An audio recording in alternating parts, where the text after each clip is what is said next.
Ya, Bapak Ibu kalau kuliah suka buka sistem informasi akademik nggak, SIA? Buka, Bu. Buka Bu. ya. Buka. Saya baru nggak pada semester ini ternyata minggu ke-14 itu kok ini akademiknya jurnal, sorry.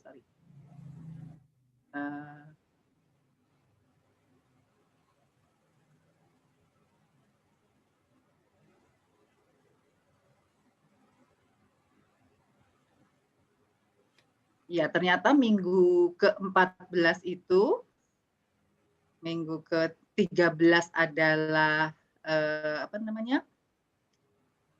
perencanaan pendanaan jangka pendek, short term financing, kemudian ke-14 adalah kredit, ke-15 adalah pengelolaan persediaan. Kalau semester lalu ini dijadikan satu, jadi kita sudah selesaikan sebenarnya di minggu ke-14. Waduh, sudah sampai persediaan. Wah, tapi janji saya kan harus 15 ya, jadi ya sudah saya tambahkan dengan IPO sebagai pengetahuan ya. Dan sebenarnya sih tinggal dibaca saja, nggak usah kuliah nggak apa-apa ya, tapi kata Bu Sherly pada pengen dapat kisi-kisi. Oh gitu ya, sudahlah. Oke, jadi kita ketemu hari ini dengan materi yang sebenarnya secara RPS, rencana pembelajaran semester, tidak ada dari minggu ke-1 ini ya sampai dengan minggu ke-15 sebenarnya terakhir adalah inventory gitu ya, tapi nggak apa-apa sebagai pengetahuan. Dan saya akan berpindah ke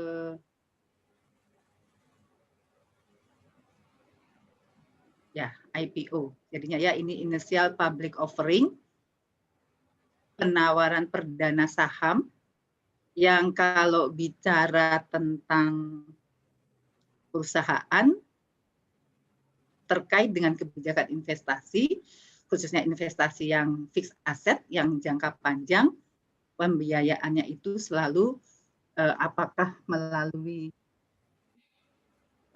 utang, ya.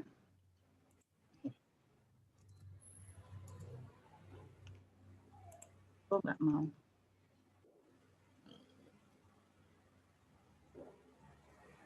Ya, jadi selalu aset itu apakah pendanaannya melalui utang ataukah melalui ekuitas. Ya, dasarnya corporate finance juga 3 area ini ya, kebijakan investasi, investasi aset, kemudian bagaimana pendanaannya, apakah melalui utang atau ekuitas, nanti baru setelah asetnya dimiliki dilakukan kegiatan produktif. Nah, ini nanti kebijakannya kebijakan operasional dalam pengelolaan asetnya gitu ya.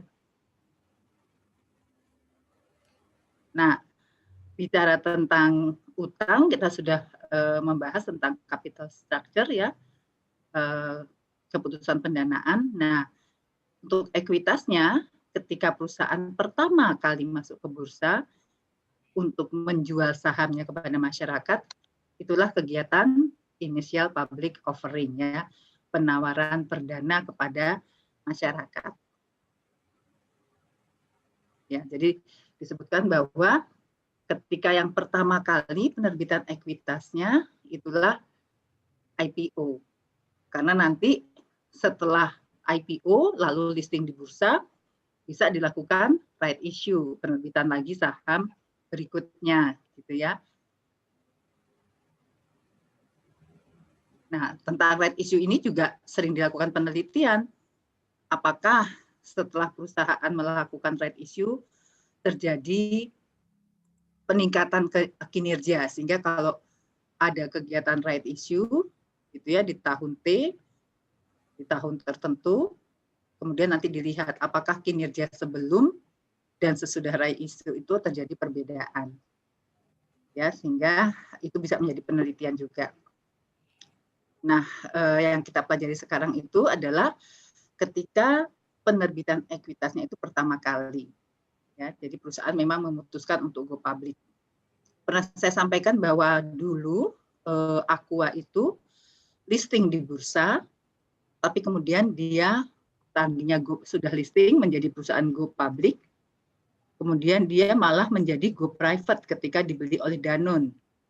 Ya, jadi setelah go public malah dia menjadi go private. ya, terjadi stock repurchase, pembelian kembali saham seluruhnya. Jadi seluruh saham yang beredar itu dibeli kembali oleh perusahaan sehingga mereka menjadi go private, bukan go public gitu ya. Nah, yang sekarang yang kita membahas adalah tentang perusahaan yang memutuskan untuk go public, yang tadinya tertutup menjadi terbuka gitu ya. Nah, mengapa perusahaan melakukan go public? Bisa untuk mendapatkan modal yang baru. Tadi kalau mereka mau investasi, mau mengembangkan usahanya, mau tumbuh gitu ya, lalu membutuhkan dana. Nah, dananya itu bisa dihimpun dari masyarakat dengan proses menerbitkan saham tadi ya, IPO. Kemudian kenapa juga go public? Ketika perusahaan telah terdaftar di bursa, maka perusahaan akan memiliki akses modal yang lebih besar dan lebih mudah. Tadi sesudah go public nanti mau menerbitkan saham lagi, menambah lagi ekuitasnya, bisa melakukan right issue. Ya, dan itu bisa dilakukan kalau mereka sudah go public. Kemudian kenapa perusahaan go public? Ini untuk tujuan merger akuisisi. Karena kalau sudah terbuka, sudah ada di bursa, perusahaan akan lebih mudah mempelajari perusahaan lain gitu ya, akan lebih mudah mempelajari perusahaan yang akan menjadi target ataupun rencana merger akuisisi, karena sekali lagi perusahaan publik itu laporan keuangannya tersaji di area publik, sehingga kalau siapapun itu ya, perusahaan lain, investor dan segala macam, investasi individual maksud saya, mau mengevaluasi kondisi perusahaan bisa dengan mudah. Ya, sehingga kalau melakukan sinergi dalam merger akuisisi juga akan lebih mudah.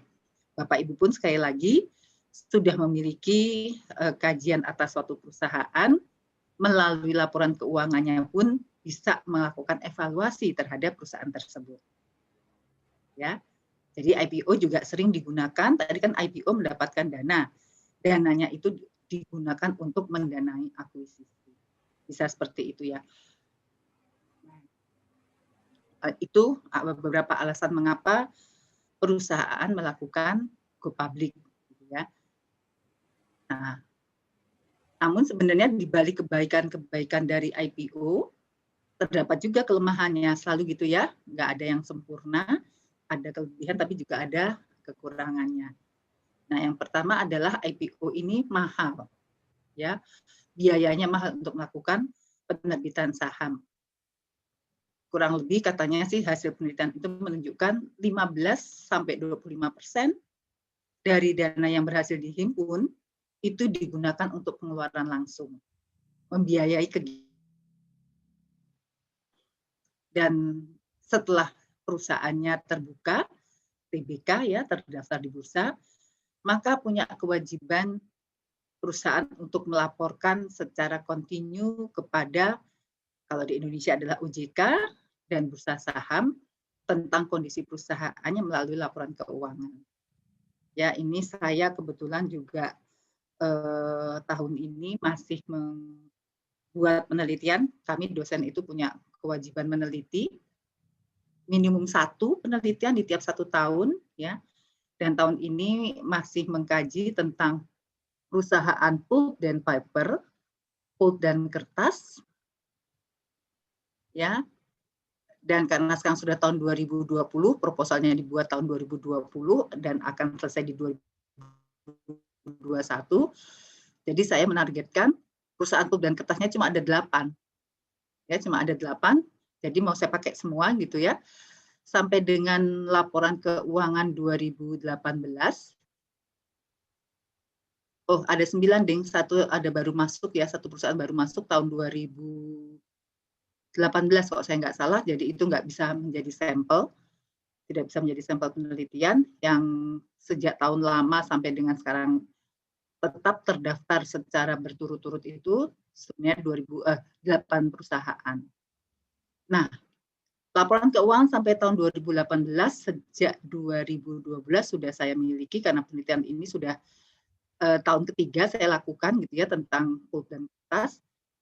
Nah, di tahun sekarang 2020 saya menghimpun laporan keuangan tahun 2019 untuk menambah dan mengupdate datanya ya, data penelitiannya. Tapi ternyata satu perusahaan sampai sekarang Desember 2020 laporan keuangan 2019-nya belum muncul. Ya, jadi ini sedang jadi pertimbangan mungkin tahun amatannya yang dikurangi cuma sampai 2018 supaya 8 perusahaan, atau kalau mau diupdate ke datanya sampai 2019, mau nggak mau nanti emitennya tinggal 7. Karena satu perusahaan laporan keuangan tidak tersedia. Padahal tadi ya sebenarnya kalau perusahaan sudah IPO, sudah tercatat di bursa, mereka punya reporting responsibilities, punya kewajiban untuk membuat laporan keuangannya secara kontinu kepada OJK maupun bursanya. Jadi masih akan listing di bursa, bisa dicari di idx.co.id harusnya ya. Oke, kemudian kelemahan lainnya dari IPO adalah loss of control, di mana kepemilikan bisa ditransfer ke orang luar yang bisa mengambil alih bahkan memecat pengusahanya. Kalau sampai nanti majority ownership-nya berpindah ya dari yang tadinya pemilik menjadi lebih banyak orang yang berinvestasi. Nah, ini juga menjadi kelemahan dari perusahaan yang terdaftar di bursa karena melakukan initial public offering. Ya. Tapi tadi ya banyak kelebihannya juga, kalau butuh dana maka bisa mendapatkan dana segar dari masyarakat. Kemudian kalau sudah ada di bursa bisa melakukan penerbitan saham berikutnya ya, tadi sudah kita bahas ya. Kemudian kalau juga mau dievaluasi akan lebih mudah pada perusahaan yang go public. Ini sebabnya juga banyak sekali mahasiswa S1, S2 dan juga S3 ketika melakukan penelitian dan itu di bidang keuangan akan digunakan kajiannya terhadap perusahaan yang go public, ya, perusahaan yang ada di bursa. Kenapa? Laporan keuangannya ada. Dengan laporan keuangan ada, itu data sebagian besar sudah dipegang gitu ya. Ini yang dijadikan salah satu alasan yang mengambil manajemen keuangan ya dalam peminatannya di studi bidang manajemen. Oke, nah apakah atau kapan waktu yang tepat untuk melakukan IPO? Ya, sebenarnya ada kesempatan yang terbuka dan tertutup untuk melakukan IPO, bukan tertutup, sebenarnya kurang tepat lah ya, mungkin menjadi waktu yang kurang tepat untuk melakukan IPO, di mana good time to do suatu IPO itu biasanya akan dilihat dari kondisi umum pasar modal ya. Jadi sekali lagi pasar modal itu juga menjadi salah satu indikator kemajuan atau perkembangan perekonomian gitu ya. Jadi kalau ngomong pasar gitu ya, pasar modal, ini indikatornya adalah IHSG. Indeks harga saham gabungan. Kalau IHSG-nya naik, ini menjadi salah satu indikator bahwa juga pasar modalnya meningkat. Kalau pasar modalnya meningkat, sebagai salah satu indikator bahwa perekonomian baik, gitu ya. Nah, selain kondisi pasar modalnya, yang juga perlu dipertimbangkan ketika melakukan IPO adalah kondisi industrinya, gitu ya. Karena kalau secara umum kalau di Indonesia industri itu dibagi menjadi 9 sektor besarnya, gitu ya. Mulai dari sektor primer, yaitu pertanian dan pertambangan, kemudian sektor sekunder, manufacturing ya, ini masuk di industri dasar dan kimia, kemudian aneka industri,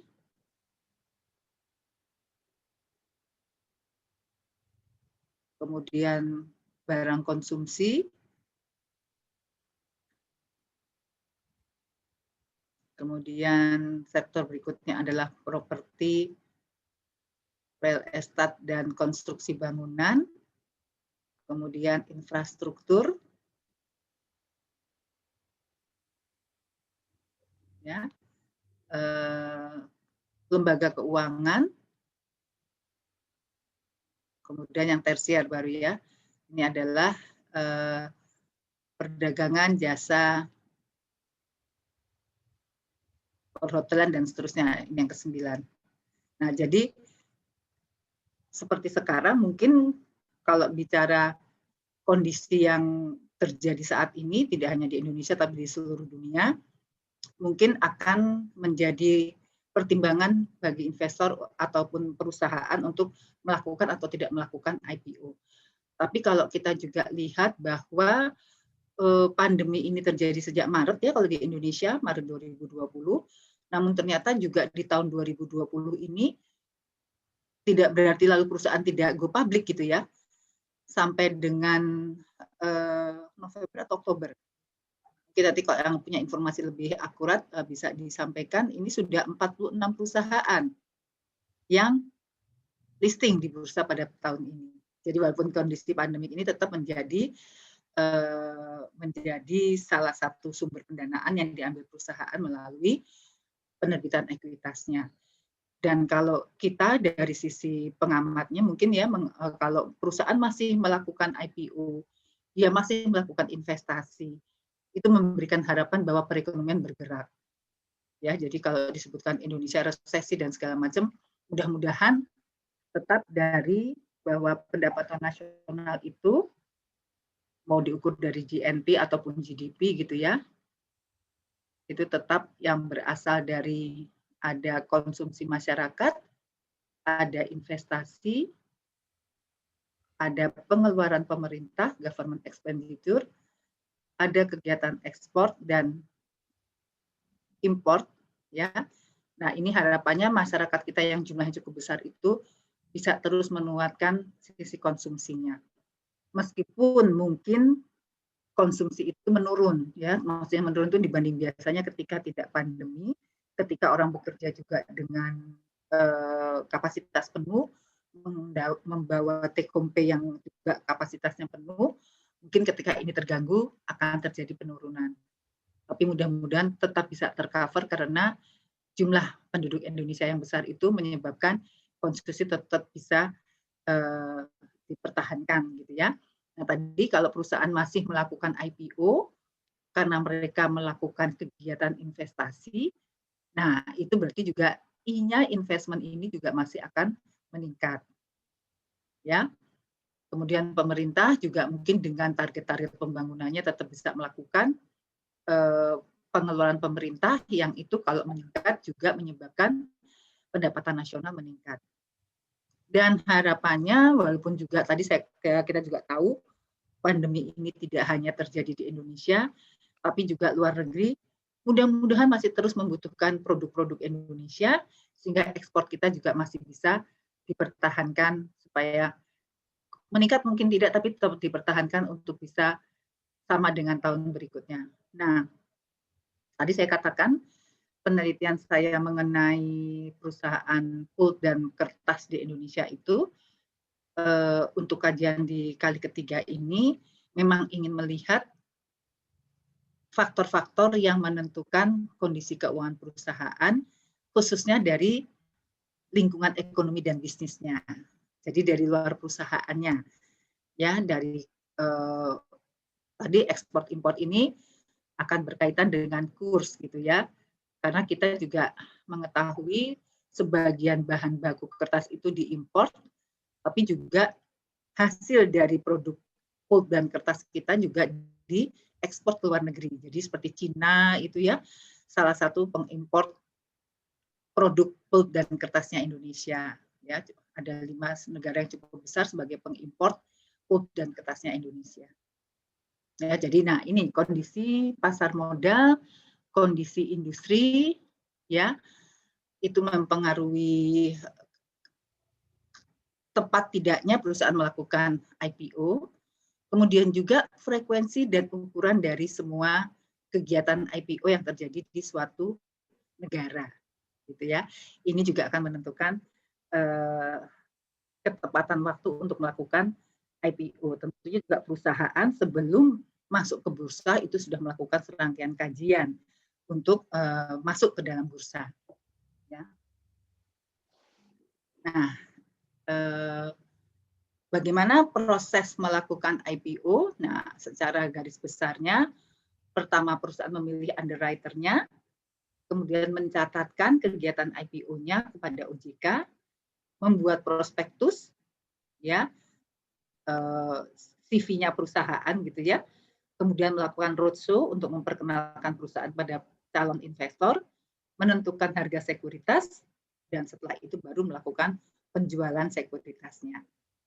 Nah, nanti akan ada satu contoh penelitian yang ketika terjadi proses menjual sekuritas ini, ya, apa yang terjadi dengan investornya yang melakukan pembelian terhadap sekuritas yang ditawarkan di bursa. Ya. Nah, tadi proses pertama memilih underwriter.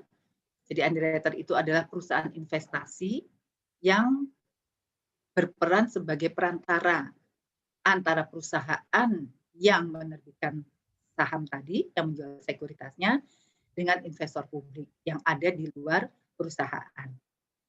Ya, disebut juga sebagai penjamin emisi. Ini adalah memang hal yang paling penting di dalam kegiatan IPO. Ya, karena mereka juga yang akan membantu untuk menentukan berapa harga wajarnya ketika perusahaan akan menjual sahamnya kepada masyarakat. Ya. Nah, biasanya penjamin emisi ini membeli sekuritas kurang dari harga penawaran dan dia bersedia menerima risiko kalau tidak mampu menjual seluruh saham yang ditawarkan. Gitu ya. Nah, bicara tentang underwriter ada dua tipe. Ada yang full commitment atau firm commitment underwriting, ada yang best effort. Ya, yang firm commitment ini, yang full commitment, si penjamin emisi ini bersedia membeli seluruh saham yang diterbitkan dengan tanggung jawab finansial penuh atas setiap saham yang tidak terjual. Jadi kalau menerbitkan 100 juta lembar gitu ya, yang diserap oleh pasar cuma 90.000 gitu ya, maka sisanya itu akan dibeli oleh underwriter-nya. Kalau dia melakukan full commitment, ya. Yang best effort underwriting, nah ini penjamin emisinya menjual saham yang diterbitkan tentu dengan usaha yang terbaik gitu ya sebanyak mungkin. Tapi kalau tidak mampu menjual semuanya, maka sebagian yang tidak terjual tadi akan dikembalikan kepada penerbit, ya, tanpa tanggung jawab keuangan, gitu. Ya, jadi ini ada dua macam, apakah full commitment atau yang best effort, ya.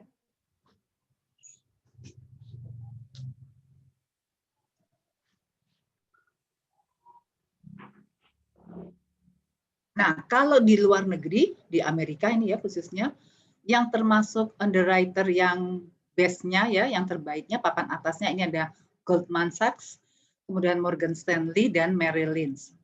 Ini di Amerika. Ya, bagaimana dengan di Indonesia?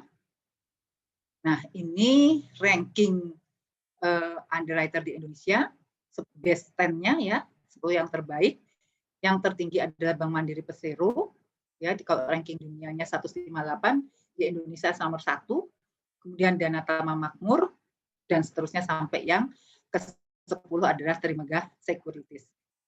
Ini yang dianggap sebagai yang terbaiknya tadi, yang papan atasnya yang berada di Indonesia. Ya. Nah, tadi tahap keduanya dari proses IPO adalah mencatatkan IPO ke OJK, di mana perusahaan menyiapkan pernyataan pendaftaran dan mengajukannya ke OJK. Ini seperti apapun ya proses, selalu ada proses mendaftarkan diri. Ya. di mana di dalam penyataan ini nanti perusahaan mengungkapkan semua informasi penting tentang perusahaan yang akan melakukan penawaran umum, ya, supaya kita tahu seperti apa mereka, gitu ya. Tentunya apalagi oleh OJK yang akan mengevaluasi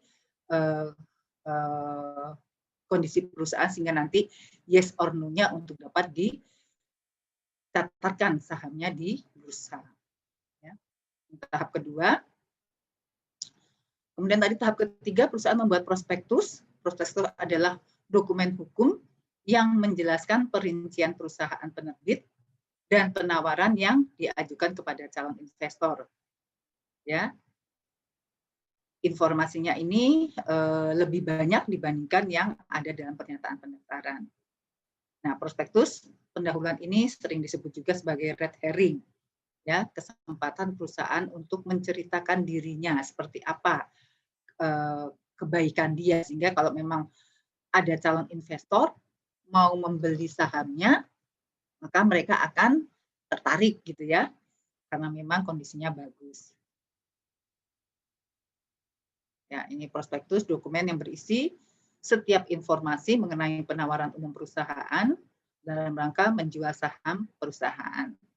Jadi apa saja yang terdapat dalam prospektus, antara lain nilai nominal saham, harga penawarannya, jumlah saham yang ditawarkan, bidang usahanya, prospek dari usahanya, risiko usahanya, kebijakan dividennya, kinerja keuangannya, agen penjualannya, dan seterusnya.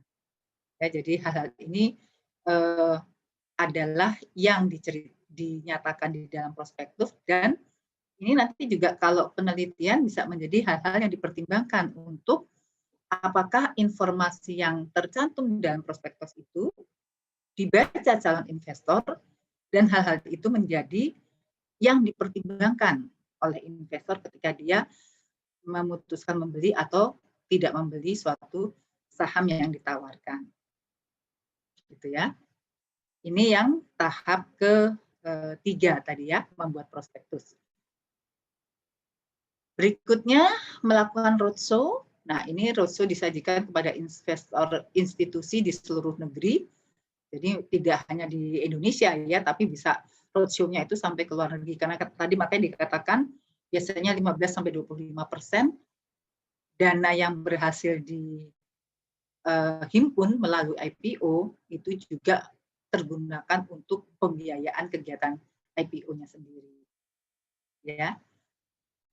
Kemudian kenapa targetnya adalah investor institusi, ya, karena memang biasanya kalau institusi itu sebagai pemegang saham membelinya dalam jumlah besar ya, karena mereka bukan individual.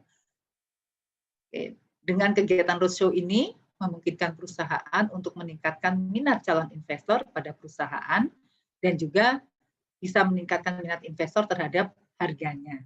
Gitu ya, menjadi lebih yakin kenapa harganya sekian, mereka punya pertimbangan dan itu sudah dikomunikasikan. Dan melalui roadshow-nya itu biasanya kan perusahaan bertemu dengan calon investornya. Bisa dilakukan diskusi, bisa langsung ada pertanyaan dari calon investor kepada perusahaan. Ya.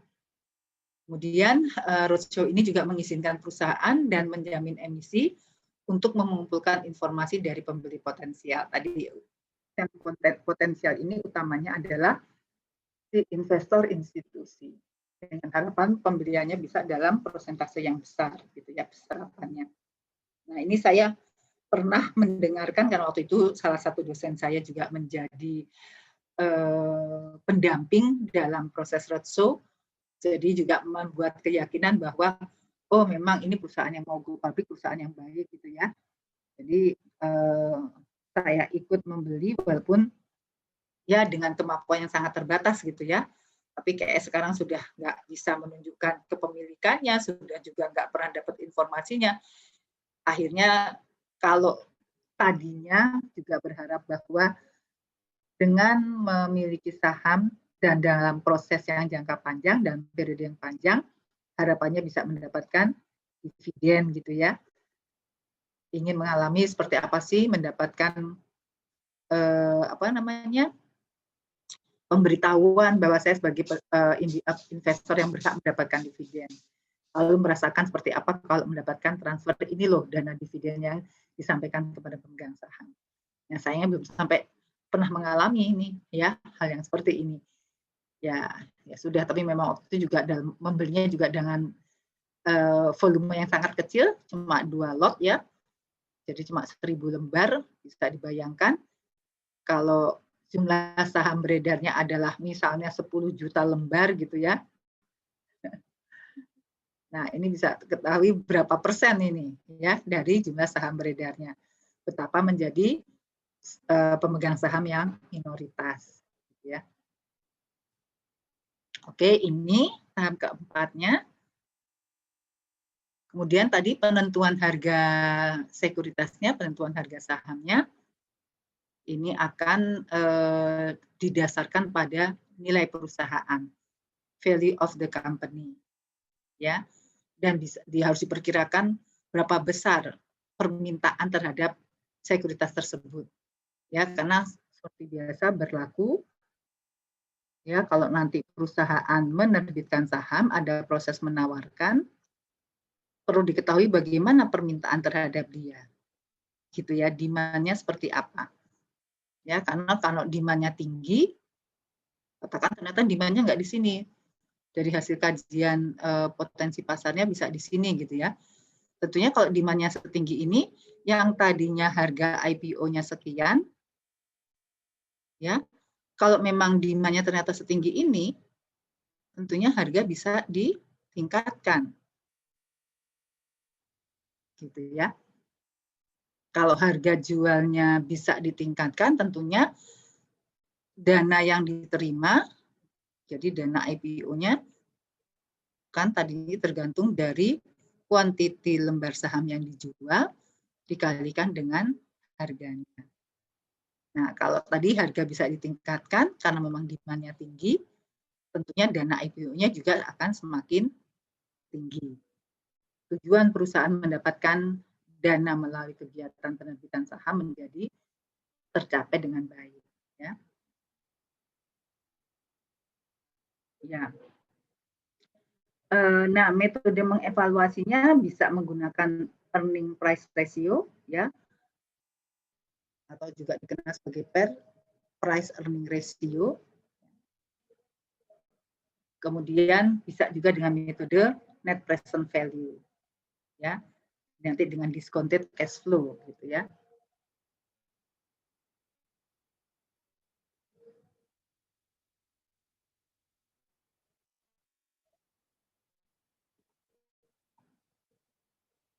Jadi memperkirakan harganya seperti biasa waktu kita pernah tahu P0 itu tergantung dari dividennya, ya, tergantung dari berapa yang diharapkan oleh investor tingkat pengembaliannya dikurangi dengan pertumbuhan dividen. Kita pernah menentukan seperti ini P0 ya untuk discounted cash flow-nya ya. Jadi ini nanti si penjamin emisi, si underwriter akan mengevaluasi dan akan menetapkan berapa harga yang wajarnya, yang kalau harga itu wajar tentunya juga investor merasa tepat nih harganya. Jadi minatnya untuk membeli pun diharapkan akan semakin besar, ya. Dan kalau minatnya besar tadi, kuantiti dari penjualnya akan juga semakin tinggi, ya. Oke, ini proses yang berikutnya yaitu menentukan harga sahamnya. Baru yang terakhir nanti menjual si saham tersebut, ya. Upaya penjualan sepenuhnya dilakukan pada tanggal efektif pernyataan pendaftaran, ya. Prospektif final harus menyertai penyerahan efeknya. Oke, ini sudah di proses menjualnya yang nanti ada tuh ya tanggal kejadian IPO-nya ya T0 ini proses menjualnya. Nah, ketika menjual di pasar ini T0 ini menjadi pasar primernya nih. Benar-benar kali pertama perusahaan menjual sahamnya. Ya, katakan misalnya hari ini tanggal 14 Desember terjadi IPO-nya PTX gitu ya. Nanti di esok harinya di tanggal 15 Desember ini sudah menjadi pasar sekunder. Kalau di pasar primer perusahaan bertemu langsung dengan investor, penjualnya itu dari perusahaan pada investor, di pasar sekunder sudah bisa perdagangannya antar investor dengan investor lain. Jadi kalau saya menjual di sini, membeli di sini gitu ya, misalnya tadi 1.000 lembar lah gitu ya, sedikit banget nih Bu, iya kan contoh aja ya. Maka ketika saya menjual di hari berikutnya sebesar 500 lembar, nah ini saya tentunya melakukan hal ini dalam rangka mencari keuntungan selisih antara harga beli di pasar primer dengan harga jual di pasar sekundernya. Ya, karena biasanya ya ini sama ya dengan kalau suatu perusahaan menjual produknya gitu ya. Itu biasanya kalau yang kali pertama itu dijual dengan harga diskon gitu ya, dimurahkan dulu gitu. Sehingga kalau namanya harga diskon ini harganya lebih rendah, maka di periode berikutnya diharapkan harganya meningkat. Ya, nah harga meningkat ini yang dicoba dikejar oleh investor di pasar perdana untuk mendapatkan keuntungan atau gain. Gitu ya. Ini jadi prosesnya dari IPO ya ada 6 tahap tadi ya.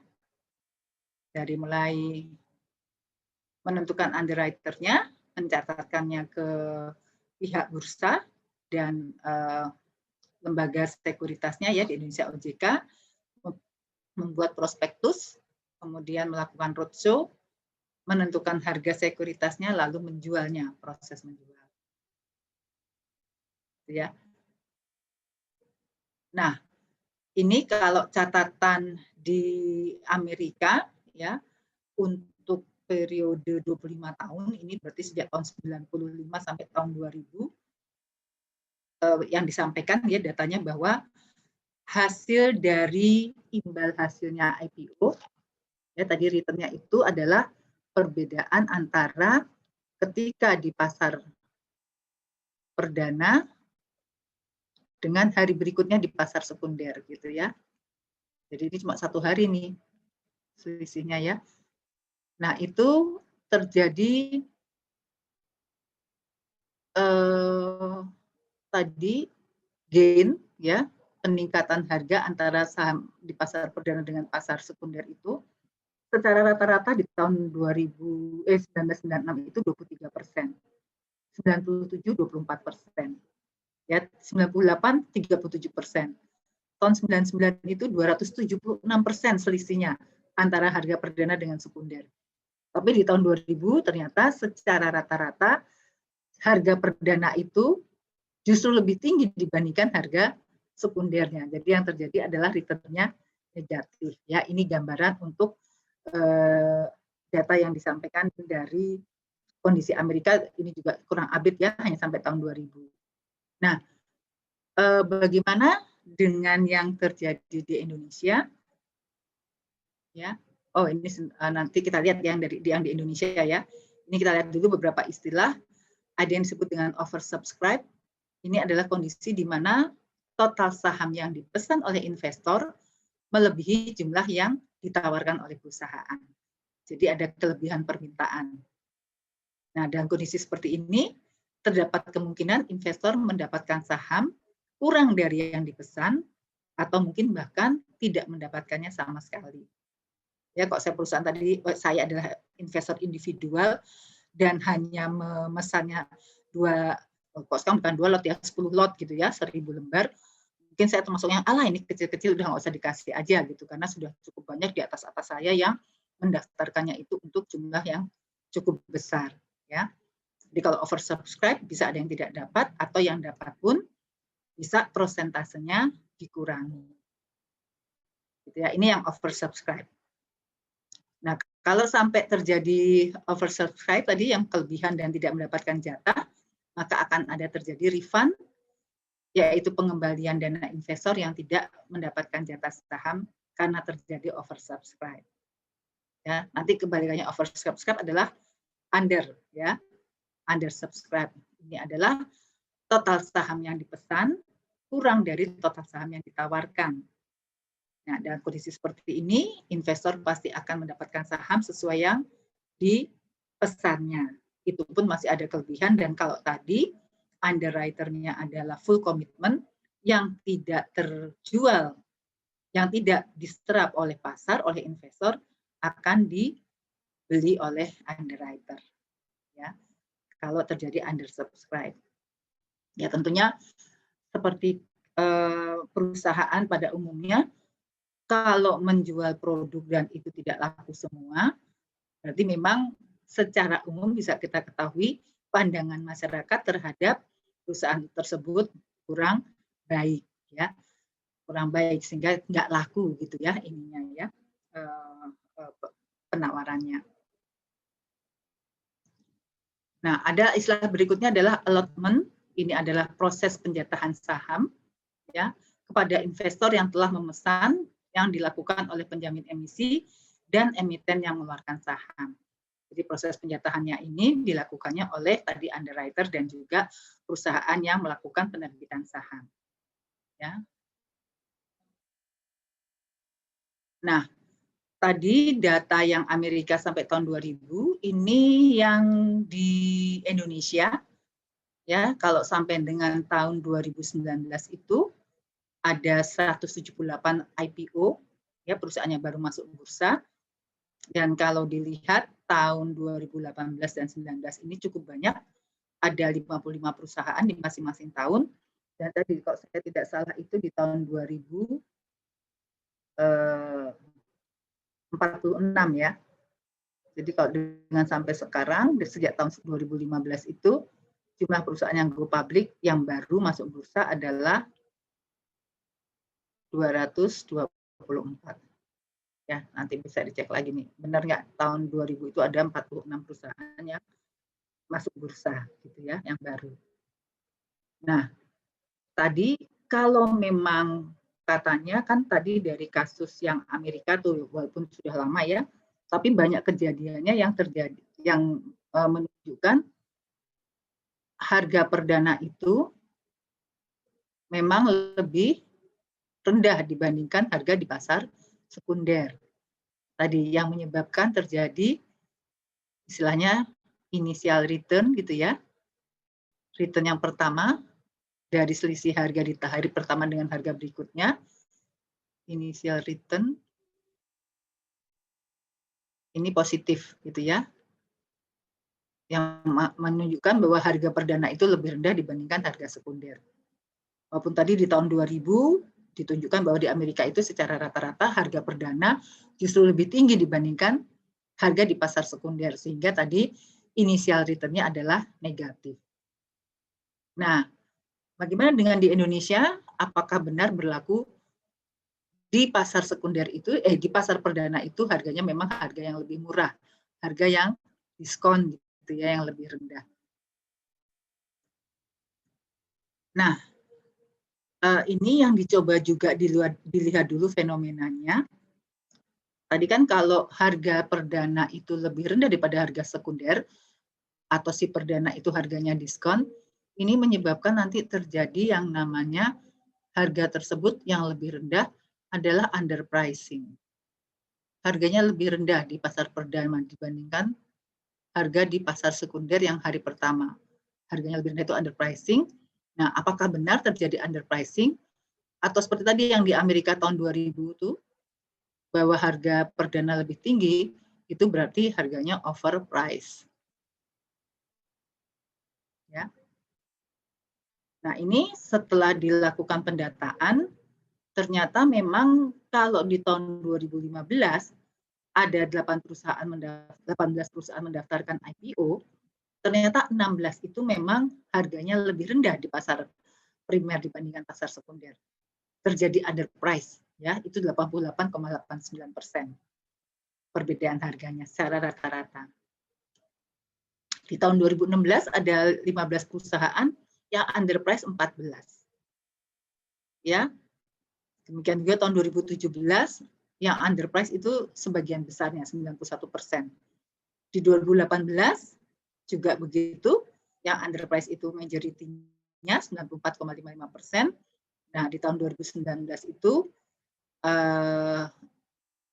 yang underprice itu sampai 92,73%. Atau kalau mau dibuat rata-rata sepanjang 5 tahun tersebut, underprice di Indonesia itu 92,70%. Ya, ini adalah angka yang besar ya, karena lebih dari 90%. Nah, kalau nanti ada yang mau mengkaji, bagaimana dengan IPO yang dilakukan di tahun 2000? Ya, nah ini nanti kita lihat berapa persen nih. Yang terjadi mungkin bukan persennya dulu, underprice atau overprice, gitu ya. Kalau memang underprice, berapa persen itu? Nah, ini bisa menjadi kajian juga untuk yang terjadi sepanjang tahun 2000 IPO-nya. Ya. Nah, ini si peneliti mau melihat IPO yang terjadi di tahun 2019, dia sudah mengkaji penelitian terdahulu ya. Ini hanya beberapa saja bahwa kalau terjadi kondisi underprice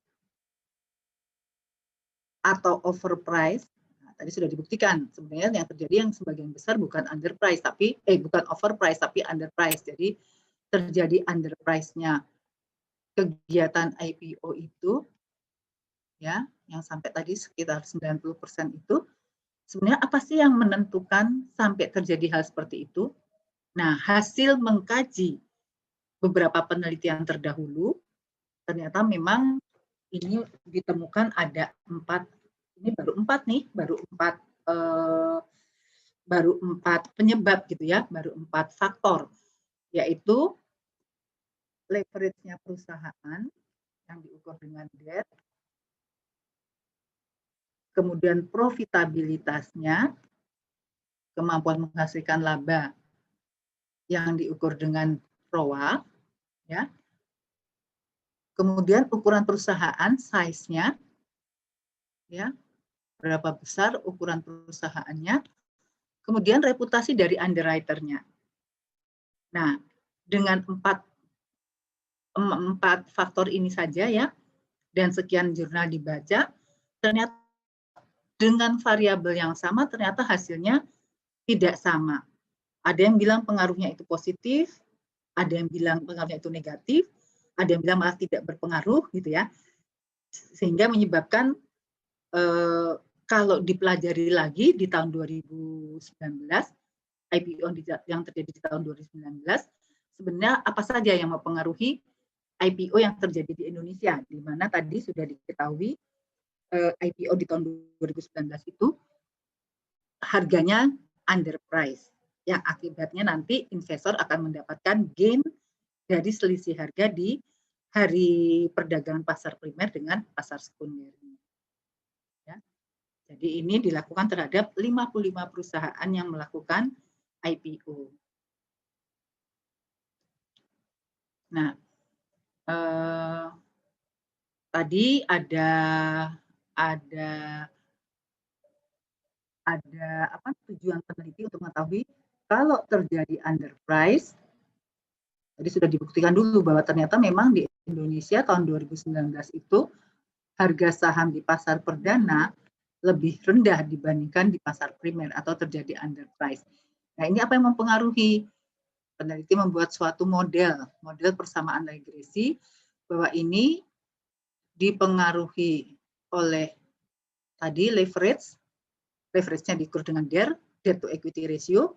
Bapak Ibu sudah belajar, DER itu bagaimana mengukurnya, lihat total utangnya perusahaan, bandingkan dengan total ekuitasnya.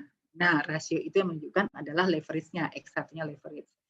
Kemudian tadi dia menduga yang mempengaruhi berikutnya adalah profitabilitas, di mana diukurnya dengan ROA, perbandingan antara laba bersih setelah pajak ya atau net income dengan total asetnya. Kemudian ada variabel ketiga, yaitu ukurannya perusahaan, di mana ukuran ini diukur dengan total asetnya, ya total aset tahun terakhir sebelum melakukan IPO. Kemudian satu lagi adalah tadi underwriter-nya, reputasi dari underwriter. Yang lain pakai X, ini nggak pakai X, ini X3 berarti ya. Nah, reputasinya tadi digunakan, kalau yang lainnya tadi rasio ya, perbandingan, DER itu perbandingan total debt dengan total ekuitas. ROA itu rasio juga, perbandingan antara laba bersih dengan total aset. Ukuran perusahaan juga rasio. Kalau perusahaan saya itu besarnya 1 triliun, perusahaannya Bu Sherly itu 2 triliun, maka perusahaan saya itu setengahnya Bu Sherly. Ya, itu adalah sifatnya adalah data yang sifatnya rasio. Nah, untuk underwriter tadi kalau ada yang reputasinya baik gitu ya, dengan yang tidak termasuk baik, jadi yang non baik, tadi dibedakan antara yang baik itu yang the best 10-nya. Kalau underwriter-nya adalah salah satu dari 10 perusahaan tadi, itu masuk di baik, ini dilambangkan dengan 1. Kalau yang nggak baik, bukan termasuk di 10 perusahaan dengan reputasi terbaik tadi, ini dimasukkan sebagai kinerjanya adalah 0. Reputasinya 0. Nah, ini data 10 ini merupakan data nominal. Oh, ini salah ya, bukan ordinal ya, nominal. Karena hanya melambangkan dengan 01. Kalau ordinal itu harus ada ordernya, harus ada urutannya. Ya, ordinal itu harus ada urutannya. Gimana urutannya? Misalnya saja Bapak Ibu ditanyai tentang kepuasan, Bapak Ibu puas enggak sebagai apa? Sebagai karyawan, sebagai mahasiswa, sebagai apapun itu. Nah, ada jawaban, oh saya puas. Nah, puasnya itu gimana? Harus ada ukurannya ya untuk mengukur kepuasan. Nah, dibikinlah 1, 2, 3, 4, 5 misalnya. Apakah harus 5? Tidak. Mau dibikin 13 juga boleh. Semakin banyak pilihannya gitu ya. Biasanya dibikin 1 sampai 5, di sini sangat puas, di sini sangat tidak puas.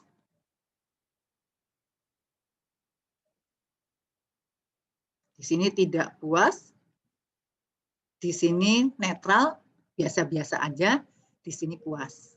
Gitu ya. Nah, ini baru order, skalanya ordinal ya. Tapi sekali lagi yang ini underwriter karena dibikin 01, bereputasi baik dengan tidak bereputasi baik, atau reputasi tinggi dengan reputasi tidak tinggi, maka ini sebenarnya bukan data ordinal, tapi data nominal ya.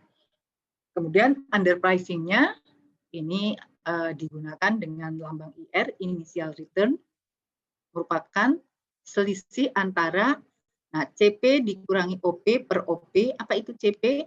CP adalah closing price, harga penutupan pada hari pertama perusahaan tercatat di pasar sekunder. Ya, jadi ini di T+1-nya nih. Di perdagangan hari pertama di pasar sekunder. Sementara OP-nya itu adalah offering price, harga penawaran di pasar perdana. Gitu. Ya, nah ini nanti satu persatu perusahaan dilihat berapa besar inisial return-nya, lalu nanti kan Y ya, inisial return-nya tadi ini adalah Y-nya. Nah, nanti dicoba diregresikan dengan data dari masing-masing perusahaan terkait dengan leverage-nya, profitabilitasnya, ukuran perusahaannya, dan siapa underwriter-nya. Ya. Nah, ini si 55 perusahaan yang melakukan IPO di tahun 2019, ternyata kalau tadi disebutkan ada 9 sektor industri sebenarnya kalau di bursa, sama ini ternyata membedakannya tidak seperti itu. Jadi properti, real estate, konstruksi, oke, ini tadi sektor 6 gitu ya. Pertambangan, perkebunan, dan peternakan. Jadi sebenarnya pertambangan adalah sektor 2. Perkebunan dan peternakan, ini sektor pertanian, sektor 1. Makanan dan minuman, ini masuk barang konsumsi. Sektor 5 sebenarnya ya. Elektronik, tekstil, dan kayu, ini masuk industri dasar dan kimia. Oh, tekstil dan kayunya, ya. Tapi yang elektronik ini masuk di dalam barang konsumsi ya. Sektor elektronik, ini masuk di manufaktur yang jelas ya, tapi itu harusnya tidak di satu kelompok yang sama. Kemudian jasa keuangan, investasi, dan asuransi, ini memang di sektor 8 ya, keuangan. Kemudian telekomunikasi, transportasi, ini sektor 7, infrastruktur ya. Periklanan, percetakan, nah ini biasanya masuk di dalam jasa nih, sektor 9. Ya. Industri dasar kimia dan mesin berat, ini sektor 3. Nah, ada industri lain. Jadi maksud saya, ternyata sektor bisnisnya itu tidak sesuai dengan yang 9 kategori yang ada di bursa. Ya. Nah, ini totalnya 55 perusahaan tadi, dan dana yang dihimpun itu dalam rupiah adalah berapa nih? Ini juta ya, miliar 20 triliun ya yang terkumpul dari IPO sepanjang tahun 2019. Ya. Sekali lagi masih terbuka peluang untuk bisa mengkaji bagaimana dengan IPO di tahun 2020 ya. Nah, kemudian dari tadi selisih harga di penutupan pasar perdana dengan penutupan di pasar sekunder hari berikutnya, ternyata secara rata-rata itu besarnya adalah 53,82. Ya, dan seluruh perusahaan itu mengalami underprice. Oh sorry, ini sebentar ya, 1, 2, 3, 4, 5, 6, 7, 11, 12, 13, 14, 15, 16, 17, 18, 19, 20, 21, 25, 26, 27, 28, 29, 30, 31, 32, 33, 34, 35, 36, 37, 38, 39, 40, 41, 42, 43, 44, 45, 46, 47, 48, 49, 50, 51. Oke, jadi dari 55 yang IPO, 51 adalah underprice, 4 perusahaan overprice. Ya, yang dipelajari yang 51 yang underprice. Jadi memang faktor-faktor yang menentukan terjadinya underprice. Nah, dari 51 itu, yang paling kecil underprice-nya adalah menghasilkan 0,75% initial return-nya. Yang paling besar itu mencapai 70%. Ya, secara rata-rata besarnya underprice sepanjang tahun 2019 adalah 53,82%. Ya, jadi ini rata-rata underprice di tahun 2019 yang berasal dari 51 perusahaan yang mengalami underpricing. Gitu ya. Ini yang hasil 2019. Nah, kalau mau melihat pengaruhnya 4 variabel, leverage, kemudian profitabilitasnya, kemudian ukurannya, dan siapa underwriter-nya, ternyata model yang dibangun oleh peneliti itu adalah model yang fit, ya, model yang sesuai. Dari mana keputusannya menyimpulkan hal ini? Ini ya, karena nilai F hitungnya itu dari ini nggak dihitung sendiri, dikeluarkan oleh alat bantu ya, alat bantu pengolah data. Nah, F hitungnya adalah 5,991, padahal F tabelnya itu cuma 2,57. Jadi ketika F hitungnya itu lebih besar daripada F tabel, maka ini salah satu petunjuk bahwa modelnya fit, modelnya sesuai. Ya. Lalu kemampuan si 4 variabel ini ya mempengaruhi terjadinya underpricing, ternyata besarnya adalah 46,1%. Ya. Kok sedikit, Bu? Kalau ada kemampuan menjelaskannya sampai 100%, kok ini 46,1%? Ya, berarti sebenarnya tidak cuma 4 ini yang mempengaruhi. Ada hal-hal lain yang belum masuk di dalam model yang sebenarnya itu hal yang mempengaruhi juga. Nah, silakan temuan seperti ini pun menjadi salah satu informasi bagi peneliti lebih lanjut bahwa kalau nanti membentuk suatu model, sebaiknya jangan cuma 4 ini. 4 ini sudah berhasil menjadi model yang fit, yang sesuai, tapi masih kemampuannya relatif rendah, cuma 46,1%.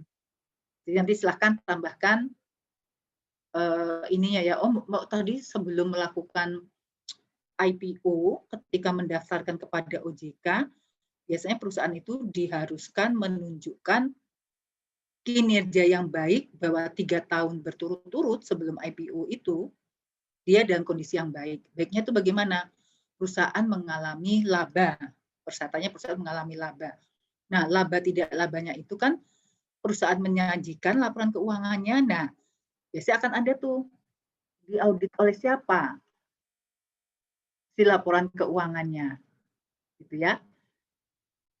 Jadi kalau tadi ada reputasi underwriter, mungkin nanti yang akan datang tambahkan tuh yang namanya reputasi auditor. Kapan auditornya disebut bereputasi baik dan biasa-biasa aja, mungkin nanti bisa digunakan apakah dia termasuk Big Four, ya, ada Pricewaterhouse, di sana ada apa lagi, EY, ya, ada Deloitte dan KPMG gitu ya. Itu dianggap sebagai Big Four, apakah mereka yang mengaudit atau yang non Big Four. Nah, ini bisa ditambahkan nih.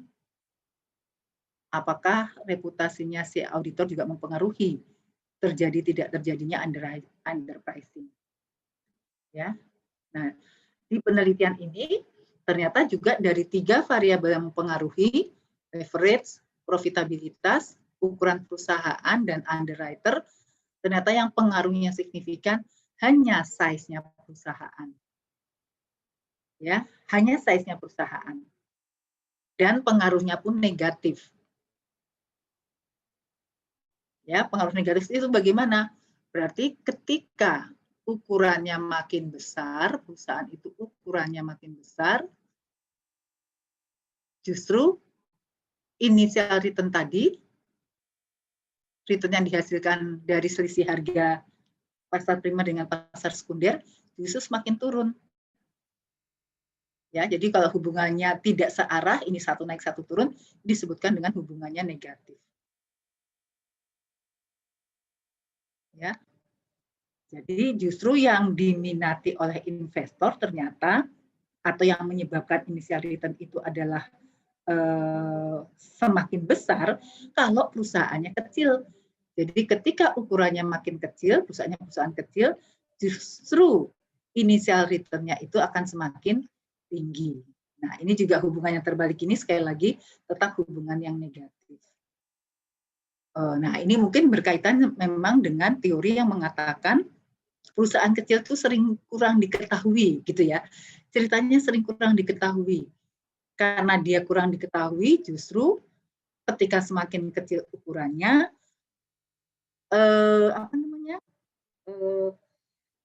kejutannya justru semakin besar. Ya, justru mengakibatkan harganya makin besar perbedaannya. Nah, ini dari si hasil penelitian. Sekali lagi, nggak apa-apa Bu, 3 variabel ini nggak berpengaruh signifikan. Nih kesalahannya sampai 85%, ya, 92%, underwriter-nya 59,8% gitu ya. Tidak apa-apa. Pemodelan seperti ini selalu diawalinya dengan apakah modelnya cocok. Kalau sudah cocok, baru kita beranjak kepada apa yang mempengaruhi. Nah, pada kesempatan ini yang mempengaruhi ternyata cuma ukuran perusahaan. Ya.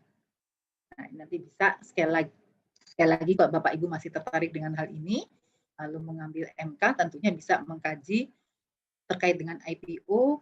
Boleh IPO menggunakan model ini ditambahkan variabel baru. Atau tadi mau mencoba mengkaji di tahun 2020. Ya, yang jelas masih terdapat kesempatan untuk melakukan penelitian serupa. Oke, saya rasa itu sebagai tambahan materi mengenai IPO, bahwa di Indonesia juga cukup banyak proses perusahaan mendapatkan dana untuk mendanai investasinya itu melalui penerbitan ekuitas. Ya, ada diskusi Bapak Ibu, silakan. Halo, Assalamualaikum. Waalaikumsalam. Bu, mohon maaf, Bu, mau nanya nih, Bu. Ya, siapa nih? Saya dengan Darsono, Bu. Pak Sudarsono, ya. Iya, saya tertarik dengan mata kuliah IPO ini, Bu. Ya. Saya mau menanyakan, Bu, misalkan, Bu, ya, salah satu untuk outline-nya proses IPO tadi kan mencari underwriter, Bu, ya. Nah, misalkan Ibu, suatu perusahaan swasta mau go public ya, atau mau awal langkahnya tuh mau istilahnya mau jual saham lah. Tetapi perusahaan ini punya pinjaman ada di Bank Mandiri, Bu. Kira-kira dari equity-nya itu 30% itu milik Bank Mandiri.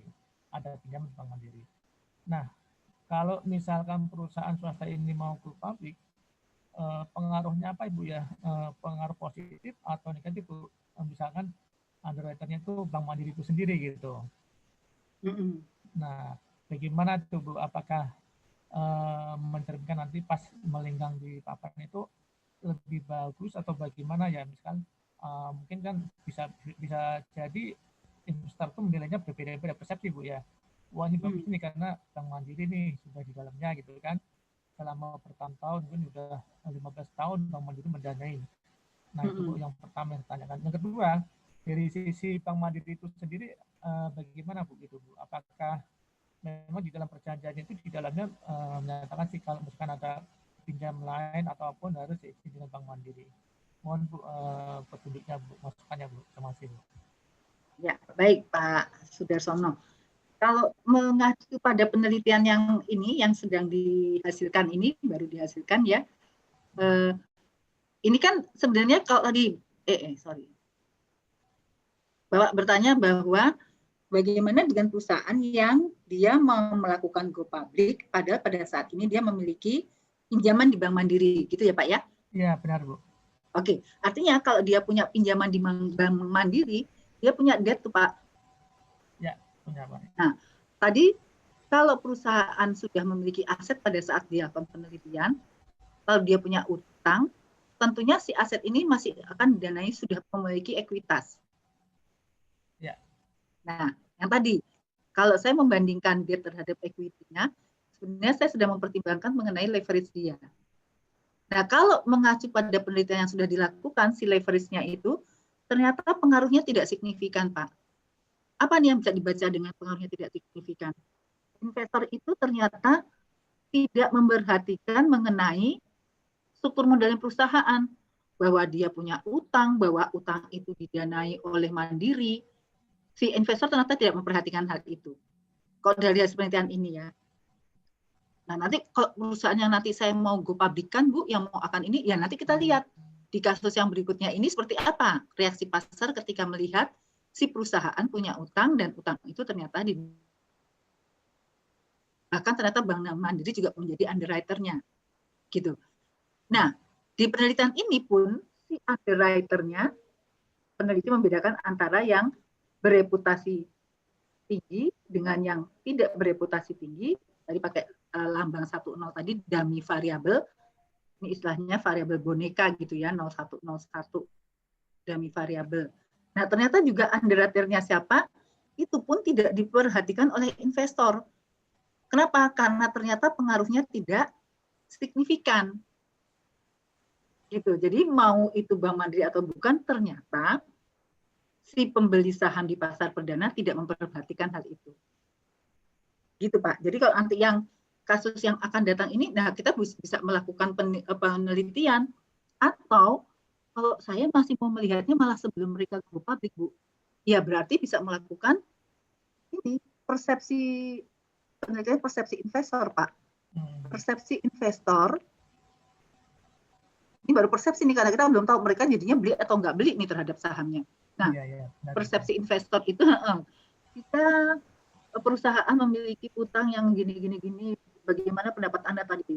Oh, setuju, tidak setuju tadi. Jika perusahaan ini akan dijamin emisinya oleh perusahaan anu gitu disebutkan. Bagaimana pendapat Anda? Nah, itu kita bisa melihat gimana persepsi investor terhadap baik tadi utang yang dimiliki maupun penerbit emisinya, penjamin emisinya, underwriter-nya. Gitu Pak, paling dilakukan pengkajian lagi. Kalau hasil yang sekarang ini sih menunjukkan ya tadi leverage dengan underwriter itu ternyata tidak menjadi hal yang diperhatikan oleh investor. Kenapa? Ternyata dia tidak mempengaruhi terjadinya underpricing. Gitu Pak Darsono. Oke, baik Bu. Iya. Semua catatan sekalian. Malam Bu. Iya, malam siapa nih? Awal Bu. Oh Pak Sawal, ya gimana Pak Sawal? Mau nanya Bu, tadi kan kita bahas underpricing ya Bu ya. Halo Bu. Ya, underpricing. Terus? Itu kita bisa tahu harga yang ditawarkan itu di bawah harga standar. Kita bisa tahu harga standar sebuah perusahaan IPO itu dari mana ya Bu ya? Cara perhitungannya. Oh, bukan harga standar Pak. Jadi tadi itu yang disebut underprice. Ini disebut underpricing itu kalau CP ini adalah closing price di pasar sekunder. Tadi saya katakan kalau saya hari ini, perusahaan saya itu pada tanggal 14 Desember IPO, dijual perdana di pasar 14 Desember, nanti dilihat besok nih, 15 Desember. Harganya gimana? Waktu dijual di pasar perdana berapa? Yang menentukan pasar perdana tadi kan underwriter. Misalnya di pasar perdana disebutkan harganya 1.000. Udah nih, hari ini tertutup dengan harganya itu 1.000. Ketika besok harganya 1.200, nah ini fenomena harganya underprice. Karena harga perdana itu, harga di pasar perdana lebih rendah dibandingkan harga di pasar sekunder. Tapi seandainya besok ternyata harga saham saya penutupan itu 900, lebih rendah dibandingkan pasar primernya, berarti saham saya itu overpriced Pak. Gitu. Kalau besok 1.200 atau 1.100 atau 1.050, pokoknya di atasnya 1.000, artinya harganya adalah harga yang underpriced. Tapi kalau besok penutupan harganya di bawah harga yang di pasar perdana, berarti harga sahamnya overpriced. Gitu Pak Sawal. Nah, kalau tadi melihat yang di sini, nah ini kan masih ada kesempatan nih. Di tahun 2015 ada 2, tapi sedikit mungkin ya, ada 2 yang overpriced. Di tahun 2016 ada 1 yang overpriced. Di tahun 2017 ada 3 yang overpriced. 18 ada 3, ini ada 4. 4 tambah 3, 10, oh cuma 13 tapi ya kasusnya ya. Kalau mau melihat apa yang menyebabkan bisa overpriced gitu ya. Bisa juga sih, cuma ini ininya yang terbatas. Jumlah datanya, jumlah amatannya cuma 13 perusahaan yang overpriced. Sekali lagi overpriced ini harga perdananya lebih tinggi dibandingkan harga di pasar sekunder. Gitu Pak Sawal. Jadi yang bukannya menentukan, kok yang menentukan harganya di pasar primer berapa, itu underwriter. Tapi nanti kita mau membandingkannya dengan besoknya closing price di pasar perdana, pasar sekunder, kalau sampai lebih rendah, harga di pasar sekunder, berarti harganya overpriced. Gitu Pak Syawal. Oh gitu Bu. Yang maksud pasar sekunder tuh yang seperti apa ya? Pasar primer, pasar sekunder? Pasar primer itu adalah saat pertama perusahaan menerbitkan saham di bursa. Nah itu tuh hari pertama si perusahaan bertemu dengan investor itu pasar primernya. Besoknya kalau ada perdagangan lagi, itu sudah bisa antar investor. Saya menjual, Pak Sawal yang beli, Pak Sawal beli, Pak Sawal jual, yang beli Pak Gitsa atau Pak Sudarsono. H+1-nya Bu ya? Betul, H+1-nya. Betul. Iya. Gitu. Bapak bisa bayangkan kalau tadi di kasus yang ini, penelitian yang tahun 2019 ini, penerbitan IPO 2019, ternyata bisa 70% loh Pak dalam satu hari. Selisih harganya. Yang paling kecil ada yang cuma 0,75%, tapi sekali lagi 0,75% itu dalam waktu satu hari. Gitu. Iya. Berarti kita ngelihat underpricing itu perbandingannya dari harga primer pasar primer tadi Bu ya? Betul. Oh, Betul, I betul, see. Pak.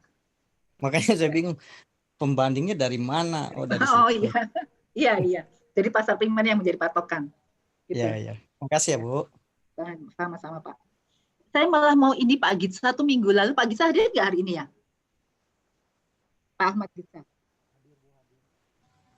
Ada nggak hari ini? Saya nggak bisa lihat ini nih, partisipannya siapa aja. Tapi ada Pak Ahmad Gitsa nggak? Ada, Bu. Oh, ada. Nah, Itu belum nyala kali mikrofonnya. Mikrofonnya belum masih mute ya. Iya. Nah, Pak Gitsa kerja di apa, Pak?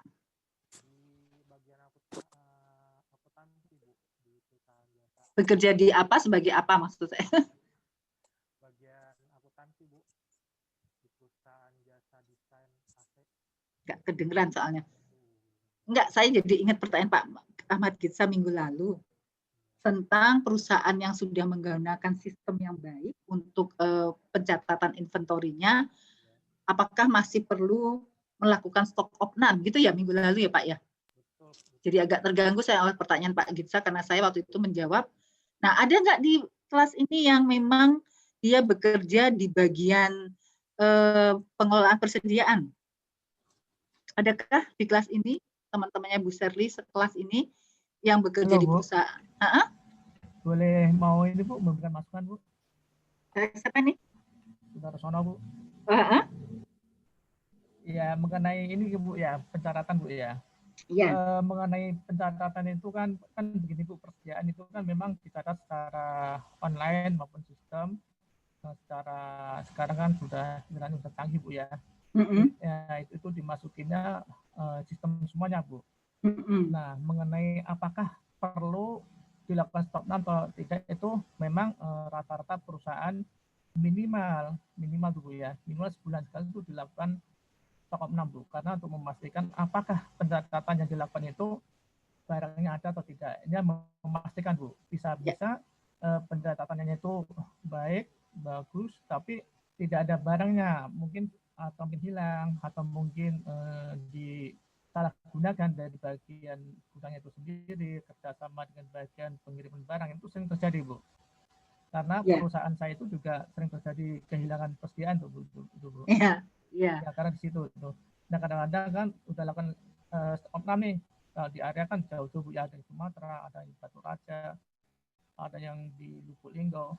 Itu kadang-kadang saya pantau tuh Bu, waktu stop 6 berapa hasilnya, sesuai cocok Pak, tapi setelah satu ngatin ke sana ternyata hilang sekian gitu Bu. Jadi ya juga perlu ada kepastiannya sebenarnya apa sih persediaan itu sesuai enggak apa yang dilaporkan itu aja sih Bu. Jadi walaupun secara ini sudah secara apa namanya sistemnya sudah baik gitu ya, sudah pakai online semuanya, pakai digital semuanya, tetapi perlu memastikan bahwa persediaan yang dicatat itu benar-benar ada secara fisik. Itu aja Bu maksudnya Bu. Ya, makasih Pak Darsono, betul banget. Jadi Pak Gitsa yang minggu lalu saya katakan tidak perlu, itu menjadi tidak tepat karena tadi sistem boleh bagus, mungkin dengan manual versus dengan sistem yang sudah tadi online setelah digital segala macam, tentunya akan lebih baik yang tidak manual ya Pak ya, karena sudah tersistematisasi. Tapi kembali perusahaan perlu memastikan apa yang tercatat secara sistem ini betul nggak keberadaannya di lapangan gitu. Nah ini tetap dibutuhkan stock of none.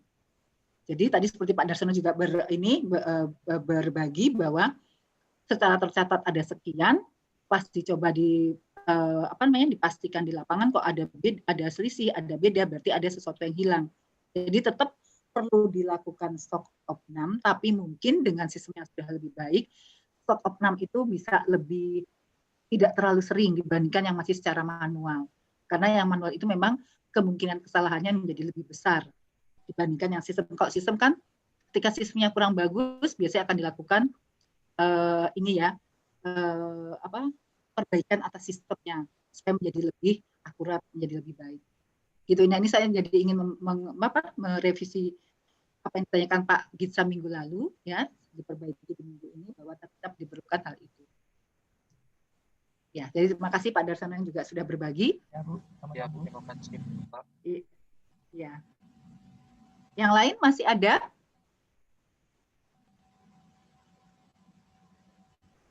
Tidak ada? Kalau tidak ada, saya akhiri dulu ini.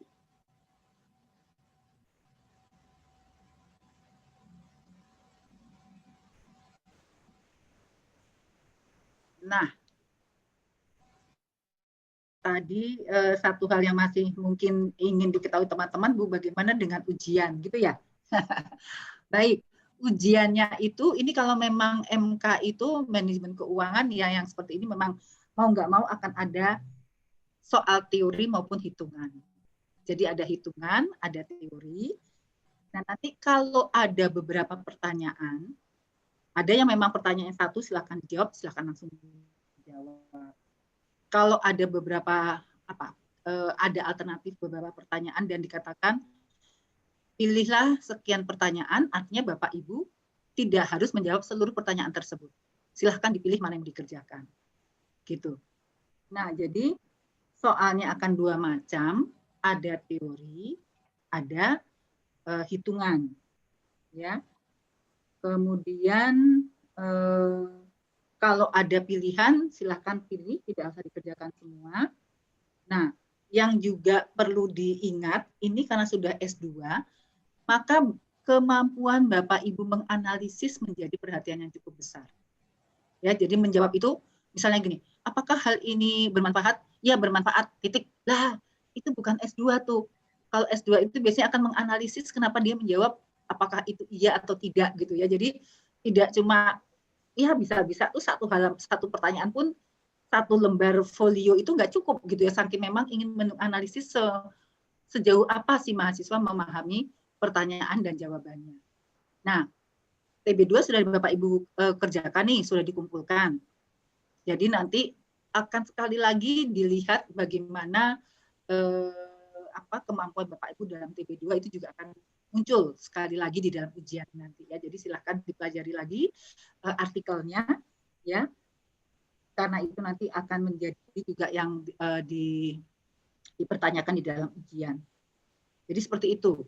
Ya, waktunya ujiannya tetap seperti kita kuliah secara daring seperti ini, cuma kalau Bapak Ibu kuliah karena saya harus bicara dan katanya kalau masing-masing juga tidak mute, maka akan mengganggu lah kuliahnya.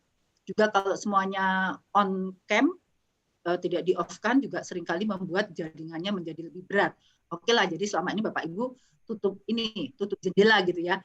Tapi nanti ketika UAS semuanya harus kelihatan ganteng dan cantiknya. Tidak boleh ada yang tutup videonya, harus dimunculkan. Silahkan suaranya di-mute supaya mungkin tidak banyak suara-suara yang mengganggu konsentrasi ujian. Ya. Dan saya yakin karena Bapak Ibu memang ingin menunjukkan kemampuannya sebagai mahasiswa program magister, tentunya akan bekerja secara mandiri. Jadi silakan nanti bekerja, kita akan ujian sama-sama pada waktu yang kalau nggak salah 9 Januari ya, jatuhnya di hari Sabtu. 9 Januari. Nah, itu jamnya betul ya, 9 Januari ya kalau jadwal nanti jamnya sesuai jam kuliah. Cuma dengan pertimbangan mungkin jam 12 itu masanya sholat zuhur, jadi mungkin supaya nggak terburu-buru, kita mulai jam 12.15 ujiannya, supaya lebih tenang, toh waktunya cuma 2 jam, jam 14.15 sudah selesai. Jadi kalau nanti ada ujian yang berikutnya, 14.30 itu sudah ada break 15 menit. Gitu. Cukup jelas, Bapak Ibu, kisi-kisinya? Pakai kisi-kisi kayak ini, kayak mau uan gitu ya. Soalnya, Bu. Ya. Ada yang mau ditanyakan lagi, Bapak Ibu? Cukup, Bu. Cukup ya. Bu Sally, tolong dong. Ini semua teman-teman coba dibuka dibuka videonya. Terus Bu Sally tolong take picture deh. Nanti kirim ke saya biar punya kenang-kenangan peserta kelas ini yang 21 atau 22 nih hari ini yang datang nih. Ya. 20. 20 ya. 20. 21 dengan saya mungkin ya. Nah, sekarang di-on-kan semua biar Bu Sally bisa mengabadikan mengabadikan dokumentasinya. Ayo teman-teman semuanya. Dibuka dulu videonya. Terus senyum yang paling manis ya Bu Sardi ya. Optimis, Bu.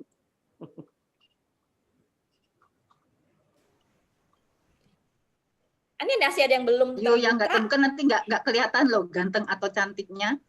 Harus dibuka Jangan dulu. ketiduran lagi. Oh, Pak Noel, Pak Nando.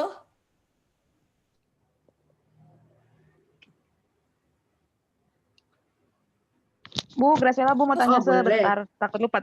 Ya boleh. Itu kan nanti ada soal hitungan, Bu. Itu kira-kira kan kita ada banyak materi itu berapa? 13, 4, 15 lah. Itu 15. kira-kira 15 materi itu ada hitungannya berapa banyak ya, Bu ya? Nanti deh coba saya siapkan juga seperti latihan soal gitu ya untuk dicoba. Sebenarnya sih kalau lihat di minggu pertama itu teori. Yang ada hitungan itu mulai dari ini time value of money. Tapi sebenarnya time value of money itu hanya aplikasi. Bahwa kalau ada proses yang dilakukan pada hari ini, proses apa nih? Proses investasi, bisa investasi beli obligasi, bisa beli saham. Maka hari ini kita keluar uang, akan menghasilkan di masa depan. Ini ada beda waktu nih, karena ada beda waktu nggak bisa. Hari ini saya keluar 100 rupiah, 2 tahun lagi saya dapat 120, maka investasi saya oke. Karena saya dapat margin 20, nggak bisa begitu kan? Nah, perlu dilakukan yang besok diterima itu, kalau dinilai di hari ini, di present value kan, berapa? Kan gitu. Jadi maksud saya time value of money itu akhirnya menjadi dasar di perhitungan obligasi, penghitungan saham, capital budgeting, gitu ya. Nah, nanti baru ada hal lain lagi ketika Bapak Ibu bicara tentang cost of capital, biaya modal. Karena ternyata kalau mendanai aset ada utang, ada ekuitas, maka ada cost of debt, ada cost of equity. Ya, jadi kalau nggak salah sih Bapak Ibu cuma mengerjakan 2 soal, mungkin ada beberapa soal nanti tidak harus dikerjakan semua. Tadi yang saya katakan ada beberapa soal yang banyak pertanyaannya tapi tidak dijawab semuanya. Nanti saya coba ini kan biar Bu Graciela juga punya latihan dan teman-teman punya latihan, ada latihan soal lah buat Siap, ini Bu. sebagai refreshing-nya gitu ya. Oke, makasih Bu. Oke. Sudah semua Pak Nando udah buka ini video Bu Serli? Pak Nando sama Mbak Husnul belum buka, cuma tinggal 2 yang belum buka. Oh, ya sudah deh, kita asumsikan beliaunya jaringannya terganggu gitu ya, jadi nggak bisa. Bu, mau Bu tanya. Serli. Iya, silakan. Nah, Bu mau tanya terkait dengan nilai yang di website itu kok belum diupdate ya Bu ya. Jadi kan kita bisa tahu nanti untuk kekurangan kita di mana gitu Bu. Maksudnya nilai TB1? Nilai TB1, TB2 Bu belum ada. Oh, TB1 belum muncul? Belum. Oh, gitu. Kalau TB1 harusnya sudah. Iya, semua nilainya belum sih Bu, yang keuangan Bu. Belum ada nilai sama sekali saya. Padahal saya sudah ini kan loh, kalau TB1 sudah selesai dan sudah lama uploadnya. Kalau TB2 dalam proses periksa nih belum selesai memang. Harusnya TB1 sudah. Iya. Yang mata kuliah lain sudah muncul, Pak? Belum. Oh, berarti sistemnya mungkin ya. Karena kami dosen itu punya kewajiban tuh TB1 itu harus sudah masuk di minggu ke-8. Gitu. Mungkin karena dikumpulkannya semuanya belum, Bu. Semuanya belum, Bu. Cek nilainya di mana, Bu ya? Biasanya ada di SIA memang. SIA dinilai, Pak. Nah, ini Bu Sarah samping absen. Semua nggak ada. Bu Sarah bisa lihat. Siswa. Bu Sarah, Bu Armelia bisa lihat. Di pos belum ada Bu, sama di SIA Bu. Ini di SIA kalau lihat nilai. Di SIA Bu, belum ada. Bu Armelia sudah bisa lihat? Oh, belum Bu. Belum keluar. Oh, gitu. Padahal kalau saya sebagai dosen yang harus menginput nilai sudah selesai tuh yang TB1 ya. TB2 sedang proses memang. Tapi info teman saya yang semenjak perubahan terbaru ini emang katanya kalau TB1 tuh bisa dilihat setelah ini Bu, setelah UAS. Oh gitu. Baru info teman saya yang sebelumnya udah kuliah duluan. Oke. Atau gini, Bu Serli nanti saya kasih nomor kontaknya program studi ya. bertanya gitu, misalnya bertanya pada prodi, kalau kami ingin tahu nilai TB1 sebagai pemicu aja gitu untuk bisa belajar lebih baik menghadapi UAS-nya, bisa dari mana ya Bu? Mungkin nanti prodi bisa mengingatkan pengelola sistem supaya mahasiswa bisa melihat atau enggak nih gitu si nilai ini. Harusnya sih bisa menurut saya. Gitu ya. Baik, Bu. Oke. Tadi jadinya udah difoto belum Bu Shirley? Belum. Ya udah Pak Nando dengan Bu Hudriatul ya yang nggak ada. Bu Husnul, di foto yang ada aja deh. Dulu ya. 1, 2, 3. Cheese. Sudah. Sudah, sip. Baik. Terima kasih Bu. Ya, kalau nggak ada pertanyaan lagi sampai ketemu di lain kesempatan. Yang Ibu, terima kasih. Terima kasih Bu. Sama-sama, tetap semangat, tetap jaga kesehatan, ya, tetap produktif baik di tempat bekerja maupun di kuliah. Sukses buat semuanya, selamat ujian. Terima kasih Bu sudah ngajar kita selalu tanpa ya, sama-sama, terima kasih atas perhatiannya. Saya pamit ya. Iya Bu. Oke, Bu. Terima kasih.